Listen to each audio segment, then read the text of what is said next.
Super quick revision में आप लोगों का स्वागत है और हम हमारी सीरीज को कंटिन्यू करते हुए आज रिवाइज करते हैं chapter number 2 that is corporate entities companies. इस चैप्टर में हमें पढ़ना है कंपनीज के बारे में। कंपनी का मतलब क्या? Company means a company incorporated under companies act 2013। कितने तरह की कंपनी होती है सर? सबसे पहले आती है private company. Private company means a company that bye it's article restrict क्या करता है? मेंबर्स को रेस्ट्रिक्ट करता है टू 200 मेंबर्स। इसके अलावा prohibition on invitation to accept any security, ये होती है एक प्राइवेट कंपनी। सेकंड नंबर की आती है पब्लिक कंपनी। पब्लिक कंपनी का मतलब क्या? Public company means a company other then private company. जो प्राइवेट कंपनी नहीं है वो पब्लिक कंपनी है and it include a subsidiary of a public company. Third number पे आता है हमारा that is one person company, OPC. One person company मतलब एक ऐसी कंपनी जिसके अंदर एक ही इंडिविजुअल होता है जो कंपनी को मैनेज करता है। वन पर्सन कंपनी बनाने के लिए आपको एक नेचुरल पर्सन होना चाहिए, इंडियन सिटीजन होना चाहिए और इंडियन रेसिडेंट होना चाहिए। एक स्पेसिफिक फीचर जो वन पर्सन कंपनी के अंदर होता है वो होता है कि वन पर्सन कंपनी के अंदर एक आपको नॉमिनी जो है वो अपॉइंट करना पड़ता है और वो नॉमिनी क्या करता है कि अगर सोल मेंबर की डेथ हो जाती है तो उस केस में वो नॉमिनी जो है वो उस कंपनी को टेक ओवर कर लेता है।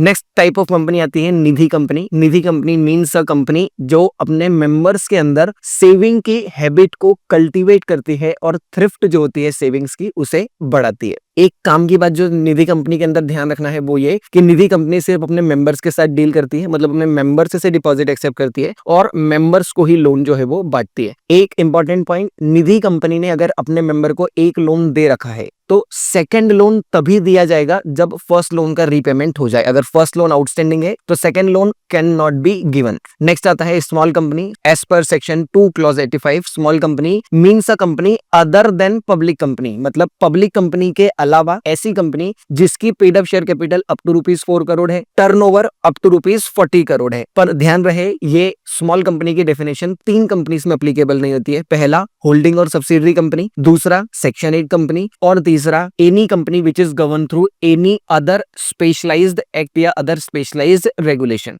फिर आते हैं next type of company that is foreign company. Foreign company means a company which is incorporated outside India, which has a place of business in India and which conduct business activity in India. ये तीन चीज presence होगी तो हम बोलेंगे कि ये एक फॉरेन कंपनी है। ये टाइप्स ऑफ कंपनी डिस्कस करने के बाद हम आगे बढ़े थे और हमने देखा था कि दो तरह के डॉक्यूमेंट्स होते हैं, एक है मेमोरेंडम ऑफ एसोसिएशन और दूसरा article of association. Memorandum of association मतलब कंपनी का फाउंडेशन डॉक्यूमेंट जिसके ऊपर कंपनी बेस होती है। मेमोरेंडम ऑफ एसोसिएशन के अंदर टोटल 6 क्लॉजेस होते हैं, जिसका पहला क्लॉज आता है नेम क्लॉज, मतलब ये हमें बताता है कि कंपनी का ऑफिशियल नेम क्या है। दूसरा सिचुएशन क्लॉज, सिचुएशन क्लॉज हमें बताता है कि कंपनी कौन सी स्टेट में रजिस्टर्ड है। तीसरा आता है ऑब्जेक्ट क्लॉज जो बताता है कि कंपनी का क्या ऑब्जेक्ट होगा, किस पर्पस के लिए कंपनी को बनाया गया है, कंपनी कौन सी अंडरटेकिंग को करेगी। चौथे नंबर पे आता है लाइबिलिटी क्लॉज जिसके अंदर बताते हैं कंपनी लाइबल कैसी है, लिमिटेड बाय शेयर्स है, लिमिटेड बाय गारंटी है या अनलिमिटेड है। पांचवें नंबर पे आता है सब्सक्रिप्शन क्लॉज। सब्सक्रिप्शन क्लॉज के अंदर हम बताते हैं कि कौन कौन मेमोरेंडम ऑफ एसोसिएशन के सब्सक्राइबर्स हैं, मतलब कौन वो इनिशियल मेंबर्स हैं जिन्होंने कंपनी की शुरुआत करी। और लास्ट क्लॉज आता है दैट इज कैपिटल क्लॉज जिसके अंदर बताते हैं कि कंपनी की कितनी ऑथोराइज्ड कैपिटल है, कितनी सब्सक्राइब कैपिटल है और कितनी पेड अप शेयर कैपिटल है कंपनी को बनाते वक्त। इन 6 के 6 क्लॉजेस में सबसे इंपॉर्टेंट क्लॉज जो हमारी एग्जाम पॉइंट ऑफ व्यू है वो है नेम क्लॉज। नेम क्लॉज के अंदर बताते हैं कि कंपनी का नाम क्या है। तो यहाँ पे ध्यान रखना है कंपनी का नाम कैसा नहीं होना चाहिए। कंपनी का नाम ऐसा नहीं होना चाहिए सर जो किसी एग्जिस्टिंग कंपनी या एलएलपी से आइडेंटिकल हो या रिसेंबल हो, मतलब किसी एग्जिस्टिंग कंपनी या एलएलपी से वो नेम मैच नहीं होना चाहिए। और दूसरा it should not be the name which is undesirable to central government, मतलब नाम ऐसा नहीं होना चाहिए जो सेंट्रल गवर्नमेंट को अनडिजायरेबल हो, सेंट्रल गवर्नमेंट को पसंद ना आए। आइडेंटिकल और रिसेंबल के केस में ध्यान रखिएगा, अगर आपने नाम को ट्रांसलेट कर दिया है इंग्लिश से हिंदी में,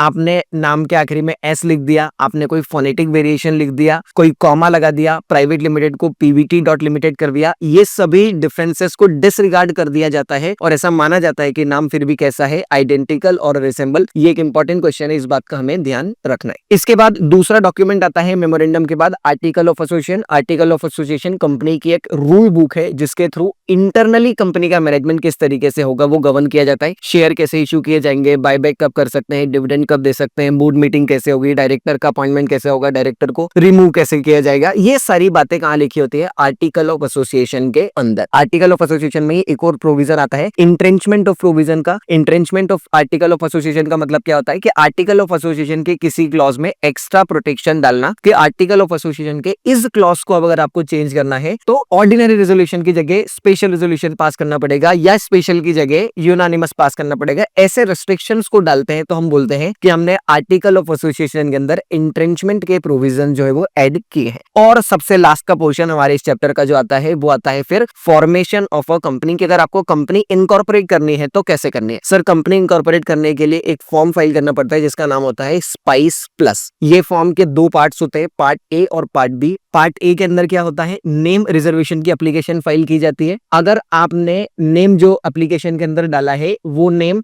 आइडेंटिकल, रिसेंबल और सेंट्रल गवर्नमेंट को अनडिजायरेबल नहीं लगता है तो ऐसे केसेस में एमसी आपके नेम को 20 डेज के लिए अप्रूव कर देगी। उन अगले 20 दिनों के अंदर अंदर आपको पार्ट बी फाइल करना पड़ेगा। पार्ट बी के अंदर आप एक अजाइल नाम का फॉर्म भरते हैं। आप वहां पे डायरेक्टर्स की डिटेल डालते हैं, सब्सक्राइबर्स की डिटेल डालते हैं, electronic memorandum of association, electronic article of association, ये सारी चीजें आप पार्ट बी के अंदर सबमिट करते हैं। पार्ट बी सबमिट होगा, उसका स्क्रूटनी किया जाएगा बाय रजिस्ट्रार ऑफ कंपनीज और अगर सारे डॉक्यूमेंट सही होंगे तो फिर मिनिस्ट्री ऑफ कॉर्पोरेट अफेयर्स आपको सर्टिफिकेट ऑफ इनकॉर्पोरेशन जो है वो इशू करके दे देगा। और ये सारी बातें जो है हम लोगों ने chapter number 2 corporate entities companies के अंदर पढ़ी थी। इसमें ध्यान रखिएगा, काम की बात है, स्मॉल कंपनी की डेफिनेशन, 1 पर्सन कंपनी की डेफिनेशन, निधि कंपनी की डेफिनेशन, निधि कंपनी में वो जो सेकंड लोन नहीं मिलेगा वो वाला पॉइंट, इसके अलावा मेमोरेंडम ऑफ एसोसिएशन का नेम क्लॉज। ये कुछ ऐसे इंपॉर्टेंट क्वेश्चन है जिसके ऊपर जनरली एग्जाम में क्वेश्चन आया जाता है। तो अब मिलते हैं चैप्टर नंबर 3 के साथ। Till then bye bye.